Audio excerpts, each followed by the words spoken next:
Insyaallahu alaihi wasallam ke TV Glow adalah film drama horor psikologis Amerika tahun 2024 yang ditulis dan disutradarai oleh James Cohen Brown. Film ini dibintangi oleh Justice Smith dan Brigitte Lundy-Paine, dengan Ian Foreman, Helena Howard, Fred Durst dan Daniel Deadwyler dalam peran pendukung.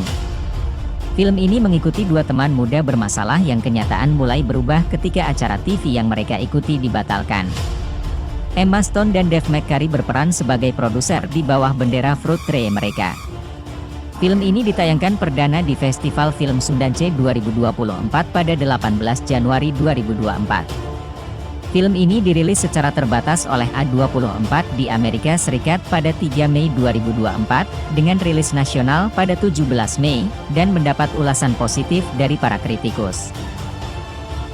Pada tahun 1996, Owen, siswa kelas 7 yang terisolasi, bertemu dengan Maddie yang lesbian, di kelas 9 ketika dia memperhatikan Maddie sedang membaca panduan episode, untuk acara dewasa muda Tapping Opakwe, yang mengisahkan remaja Isabel dan Tara saat mereka melawan monster, menggunakan koneksi psikis mereka. Dengan dalih tidur di rumah teman sekelasnya, Owen menyelinap ke rumah Maddie untuk menonton episode baru bersama dia dan temannya Amanda, mendapati dirinya terpikat oleh si cewek.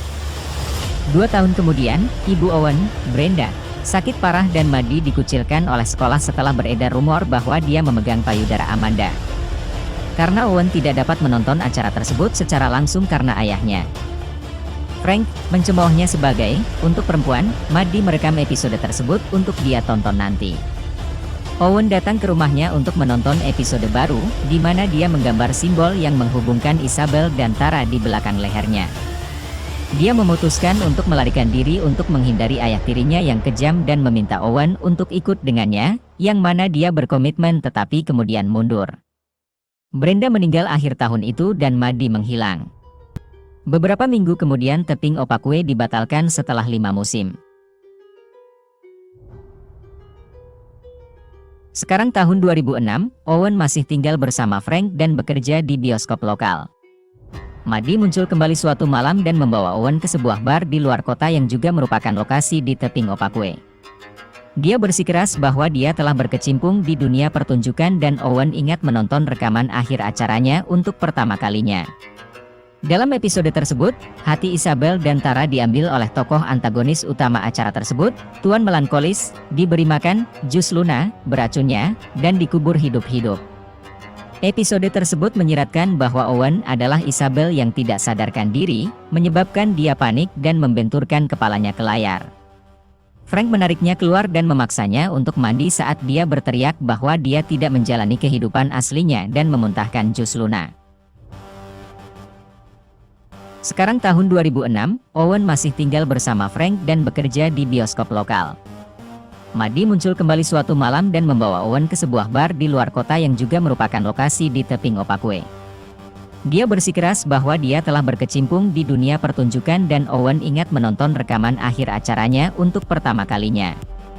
Dalam episode tersebut, hati Isabel dan Tara diambil oleh tokoh antagonis utama acara tersebut, Tuan Melankolis, diberi makan jus Luna, beracunnya, dan dikubur hidup-hidup. Episode tersebut menyiratkan bahwa Owen adalah Isabel yang tidak sadarkan diri, menyebabkan dia panik dan membenturkan kepalanya ke layar. Frank menariknya keluar dan memaksanya untuk mandi saat dia berteriak bahwa dia tidak menjalani kehidupan aslinya dan memuntahkan jus Luna. Saat ini, Maddie menjelaskan kepada Owen bahwa setelah pergi, perasaan terisolasi dan kepalsuan yang dia rasakan di rumah mengikutinya, jadi dia membayar seorang pria untuk menguburnya hidup-hidup. Setelah akhirnya tercekik, dia terbangun di Tapping Opakwe sebagai Tara, mengklaim bahwa mereka saat ini berada di dunia tengah malam, Tuan Melankolis, di mana orang dikirim setelah meminum jus Luna. Dia memohon kepada Owen untuk mengubur dirinya bersamanya dan memulai musim 6 sebagai Isabel sebelum dia mati lemas karena dikuburkan di Tapping Opakwe, tapi dia panik dan berlari pulang. Dia menunggu Maddie kembali dan memaksanya mengubur dirinya sendiri, tapi tidak pernah melihatnya lagi. Frank meninggal beberapa tahun kemudian dan Owen tinggal di rumah itu, menetap dan memulai sebuah keluarga yang tak terlihat. Teater ditutup dan dia bekerja di pusat hiburan keluarga. Dia menemukan kembali Tapping Opakue di layanan streaming, tetapi ternyata kualitasnya lebih rendah dari yang dia ingat. 20 tahun kemudian, Owen masih bekerja di pusat tersebut dan asmanya menjadi semakin parah. Selama pesta ulang tahun di pusat tersebut, dia menangis, berteriak bahwa dia sekarat, dan memohon agar ibunya menyelamatkannya sebelum mengunci dirinya di kamar mandi. Dia membelah dadanya dan lega melihat layar TV di dalamnya memutar rekaman Tapping Opakue yang terdistorsi. Dia kemudian kembali ke tengah, meminta maaf kepada tamu yang tidak peduli atas kerusakannya. Shallallahu Alaihi Wasallam. The TV Glow adalah mahakarya disosiasi dan ketidakpuasan.